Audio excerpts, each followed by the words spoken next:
মুজিব শতবর্ষ উপলক্ষে সারা দেশব্যাপী ভূমিহীনদের জমি সহ ঘর দেওয়ার উদ্যোগ নেয় পতিত আওয়ামী সরকার।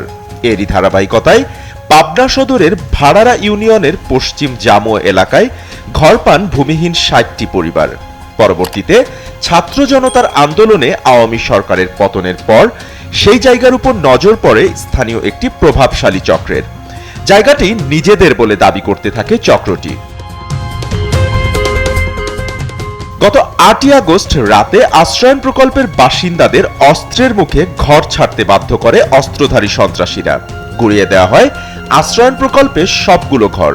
আশ্রয়ণ প্রকল্পের বাসিন্দারা অন্যত্র আশ্রয় নিলে জায়গা নিয়ে সদর সিনিয়র সহকারী জজ আদালতে মামলা চলমান আছে দাবি করে একটি সাইনবোর্ড ঝুলিয়ে দেয় আকরাম প্রামাণিক, উম্মত প্রামাণিক, আক্কাস প্রামাণিক, ইসমাইল প্রামাণিক সহ স্থানীয় চক্রটি।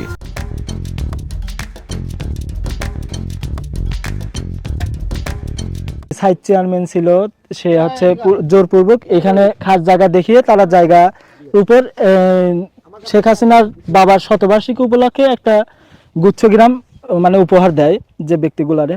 মূলত তারা গরিব মানুষের জন্য ঘরবাড়ি করে, কিন্তু সেখানে গরিব মানুষ আদৌ এখানে ছিল না। ভয় দিয়ে হুমকি দিয়েছে যে তোর মারি ফেলা না গেলে পর আমরা জানি ভয়তে আসলে আমার স্বামী খুব অসুস্থ, কাজ করে পার না, তার খুব আরামে বাস করছিলাম। ঘরটা দিয়েছিল, তারপর যাওয়ার পরে আমার খুব কষ্ট হয়েছে।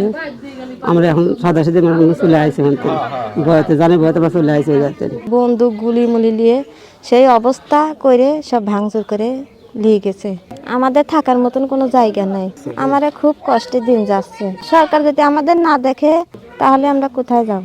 আমরা কেউ বাদে গেছি, কেউ আসি পরের জায়গায় লইছি। আমার ঘর বাড়ি কিচ্ছু নেই, আমার কোনো জিনিসও দেয়নি। আমার জিনিস যা খুঁটিনাটি ছিল তাও কিছু আরো লিলি ভাঙচুর করে।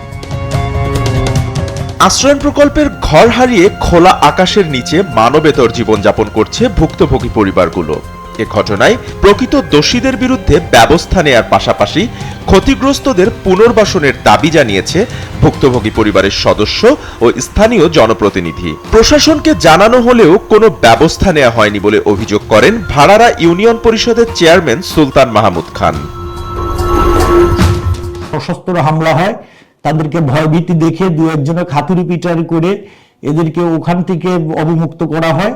তারপর তৈরি হয় ওখানে তাণ্ডব, টিন ভাঙচুর, জানালা দরজা লুটপাট। সেগুলোর এক পর্যায়ে ইদানিং আবার দেখছি এখানে হ্যামার দিয়ে ইট বাড়িয়ে সেই ইটগুলো বিভিন্ন জায়গা অঞ্চলের বিভিন্ন জায়গা বিক্রি হচ্ছে। প্রতিটা স্টেপ বাই স্টেপ প্রতিটা ঘটনা আমি আমার ঊর্ধ্বতন কর্তৃপক্ষকে অবহিত করেছি। তদন্ত করে দোষীদের বিরুদ্ধে ব্যবস্থা নেয়ার পাশাপাশি ক্ষতিগ্রস্তদের পুনর্বাসনের আশ্বাস উপজেলা নির্বাহী অফিসারের। মালিকানার বিষয়ে সরকারি স্থাপনার ক্ষেত্রে অবশ্যই সরকারি সম্পত্তি বা জমিতে সেই স্থাপনা গঠন বা গড়ে উঠছে। তো বিষয়টি নিয়ে আমি তথ্য নিয়ে তারপরে আমি প্রয়োজনীয় পদক্ষেপ গ্রহণ করব। আর যেগুলো সম্পত্তি সরকারি সম্পত্তি যদি লুটপাট হয়ে থাকে, আপনারা বলছেন যে লুটপাট হয়েছে, তো সেগুলো আমরা প্রয়োজনীয় তথ্য যেমন কারা করেছে সেগুলো তথ্য সমৃদ্ধ হয়ে মানে যারা যারা দায়ী তাদেরকে আমরা আইনের আওতায় নিয়ে আসার জন্য প্রয়োজনীয় পদক্ষেপ গ্রহণ করব। SATV digital.